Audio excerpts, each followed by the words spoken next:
यदा यदा हि धर्मस्य ग्लानिर्भवति भारत। गीता के चौथे अध्याय का 7वां श्लोक। अर्थात जब धर्म की ग्लानि होती है, अधर्म या विधर्म बढ़ता है, तब मैं आता हूँ।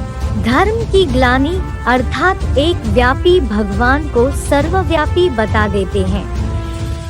जैन और वैदिक प्रक्रिया के अनुसार कलयुग के अंत में ही धर्म की ग्लानि होती है, क्योंकि कलयुग अंत तक अनेक धर्म स्थापित हो जाते हैं और सब धर्म चौथे युग की चौथी अवस्था में तमो प्रधान बन जाते हैं, क्योंकि सृष्टि रूपी मकान या वृक्ष की हर चीज चतुर्युगी की तरह सत्व प्रधान, सत्व सामान्य, रजो और तामसी इन 4 अवस्थाओं से अवश्य गुजरती है।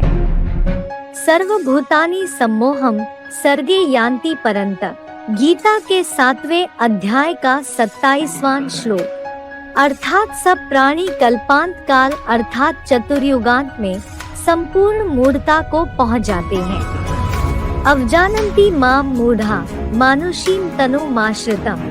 अर्थात मूर्ख लोग मानवीय शरीर का आधार लेने वाले मुझ ऊंची स्थिति समान काशी कैलाशी वासी हीरो की अवज्ञा करते हैं। वो मूर्ख प्राणियों के ईश्वर समान स्वरूप को जल्दी नहीं पहचान पाते हैं। शास्त्र अनुसार कलयुगांत में कल की अवतार। कलयुग के अंत में भगवान का गायन कलंकीधर के रूप में होता है। कल की पुराण। स्वतंत्रता के बाद भारत में एक ऐसे महापुरुष का उदय होगा जो वैज्ञानिकों का भी वैज्ञानिक होगा। वह आत्मा और परमात्मा के रहस्य को प्रकट करेगा। आत्मज्ञान उसकी देन होगी। उसकी वेशभूषा साधारण होगी। उसका स्वास्थ्य बालकों जैसा, योद्धाओं की तरह साहसी, अश्विनी कुमारों की तरह वीर, युवा व सुंदर, शास्त्रों का प्रकांड पंडित व मानवतावादी होगा। भविष्यवक्ताओं ने भी कहा। नास्त्रेदमस ने अपनी पुस्तक सेंचुरीज में भविष्य कथनों का वर्णन किया है। एक विद्वान शांतिदूत सभी राष्ट्रों पर हावी होगा। इस राजनेता का नाम वरण या शरण होगा। शीघ्र ही पूरी दुनिया का मुखिया होगा महान शायरन। उसकी ख्याति आसमान चूमेगी और वह विजेता के रूप में सम्मान पाएगा। सांप्रदायिकता और शत्रुता के एक लंबे दौर के बाद सभी धर्म तथा जातियां एक ही विचारधारा को मानने लगेंगी। 3 तरफ से घिरे समुद्री क्षेत्र में वह जन्म लेगा जो बृहस्पतिवार को अपना अवकाश दिवस घोषित करेगा। उसकी प्रशंसा और प्रसिद्धि, सत्ता और शक्ति बढ़ती जाएगी और भूमि व समुद्र में उस जैसा शक्तिशाली कोई न होगा। 3 तरफ समुद्र से तो भारत ही घिरा हुआ है। नास्त्रेदमस की भविष्यवाणियों के ज्ञाता महाराष्ट्र के ज्योतिषाचार्य डॉक्टर रामचंद्र जोशी ने इस पर एक मराठी में पुस्तक लिखी है। इस पुस्तक का नाम है 21व्या शतकाकडे झेपावताना जगातील सर्वश्रेष्ठ भविष्यवेत्ता मायकल नास्त्रेदमस यांचे जागतिक स्तरावरचे भविष्य। इस पुस्तक के पृष्ठ 32-33 पर नास्त्रेदमस की सेंचुरी का हवाला देते हुए लिखते हैं, ठहरो स्वर्णयुग रामराज्य आ रहा है। महासत्ता अधिकारी भारत ही नहीं सारी पृथ्वी पर स्वर्णयुग लाएगा और अपने सनातन धर्म का पुनरुत्थान करके यथार्थ सर्वश्रेष्ठ हिंदू राष्ट्र बनाएगा। एंडरसन। अमेरिका, अरब राष्ट्रों सहित मुस्लिम बहुल राज्यों में आपसी क्रांतियां और भीषण रक्तपात होंगे।